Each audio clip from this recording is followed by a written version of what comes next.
इन सबके पास Sten gun भी थी, लेकिन ये दो आतंकवादियों को घायल नहीं कर पाए और उन दो आतंकवादियों ने इन सबको मौत के घाट उतार दिया।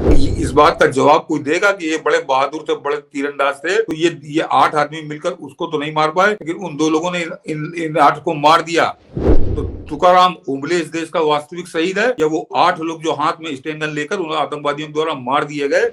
जब नाम लेता है दिग्विजय सिंह तो हेमंत करकरे का नाम लेता है, कभी तुकाराम ओंबले को याद नहीं करता, क्योंकि तुकाराम ओंबले ने इनके पूरे दूध में एक तरह से नींबू निचोड़ दिया था। जो ये हिंदू विरोधी, देश विरोधी, सनातन विरोधी, ये पूरा दूध ये पका रहे थे। तो एक आदमी का कर्जा हम कभी उतार ही नहीं सकते, जिसको ज्ञात है वो भी और जो अज्ञात है वो भी। उसका नाम है तुकाराम ओंबले। जो मैं जब भी बंबई जाता हूँ तो मनीष जी चौपाटी में लगी है, मैं चाहे 5 मिनट का समय निकाल के जाऊं, मैं जाके प्रणाम जरूर करता हूं। बड़ी सामान्य सी प्रतिमा लगी है, लेकिन उस आदमी के हम सब ऋणी हैं। उस आदमी की बदौलत अजमल कसाब को जिंदा पकड़ा गया था। और किन हालात में पकड़ा था, अब मैं कह रहा हूं, अब आता हूं जरा हेमंत करकरे पे, जिसने साध्वी प्रज्ञा और कर्नल पुरोहित पर राक्षसों की तरह अत्याचार किया था। वो मर गया उनसे, और ये लोग जब मरे तो इन सब, जरा फर्क समझिए। मैं अब मनीष जी जरा, ये दर्शकों को ये बहुत इंटरेस्टिंग मामला है कि जब ये लोग मरे, ये 8 आदमी की टीम थी, इनके साथ 8 के बदन पर बुलेट प्रूफ जैकेट थी और ये कार के अंदर बैठे हुए थे। और वो जो अजमल कसाब और उसका साथी जो था, वो सड़क पर नियत थे, वो सड़क पर एक तरफ खड़े थे, उनके सामने कोई आड़ नहीं थी। इन सबके पास स्टेन गन भी थी, लेकिन ये दो आतंकवादियों को घायल नहीं कर पाए और उन दो आतंकवादियों ने इन सबको मौत के घाट उतार दिया। ये बड़े बड़े तीरंदाज थे। तो वो उस समय खबर आई थी कि ये सब नशे में थे, और वो नशे में थे या नहीं थे इसको कभी कांग्रेस सरकार ने उजागर नहीं किया। उनकी पोस्टमार्टम रिपोर्ट कभी सार्वजनिक नहीं की।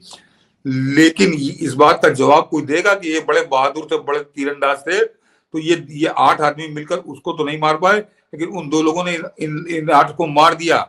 और मैं ये सवाल क्यों उठा रहा हूँ, ये अगले पहलू पे आइए कि ये 8 आदमी जिनके पास स्टेन गन थी, ये मिलकर 2 आदमियों को नहीं मार पाए, लेकिन तुकाराम ओंबले, जिसके बदन पर ना तो बुलेट प्रूफ जैकेट थी, न जिसके हाथ में पिस्तौल थी, वो आदमी सूती कपड़े की अपनी वर्दी पहने था पुलिस की, और उसके हाथ में एक लाठी थी। और वो आदमी अपनी जान पर खेलकर उसने पकड़ के घसीट लिया था अजमल कसाब को, तो वो जिंदा पकड़ में आया।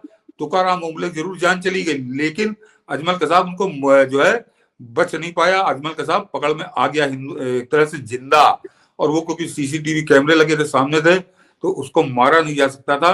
तो तुकाराम ओंबले इस देश का वास्तविक शहीद है या वो 8 लोग जो हाथ में स्टेन गन लेकर उन आतंकवादियों द्वारा मार दिए गए, और वो अजमल कसाब ने को किस तरह से पकड़ा तुकाराम ओंबले ने, तो उनके लिए तो हम लोग हमेशा ऋणी रहेंगे उस आदमी के। वो जितनी क्या कहूं उनके लिए।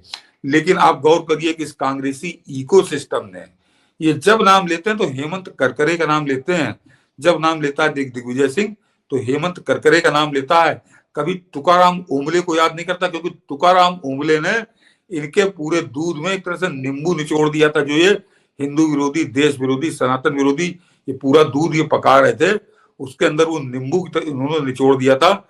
तो तुकाराम ओंबले कांग्रेसियों के लिए तो खलनायक थे।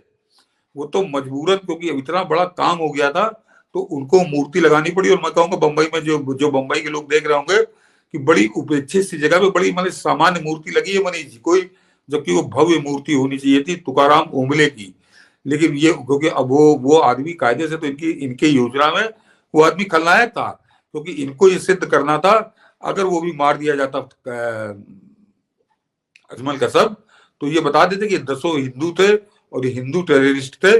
लेकिन क्योंकि लंबा चल गया और वो पकड़ गया, तो इनका सारा का सारा खेल इनका धरा रह गया। तो ये है कि इन कांग्रेसियों का सच।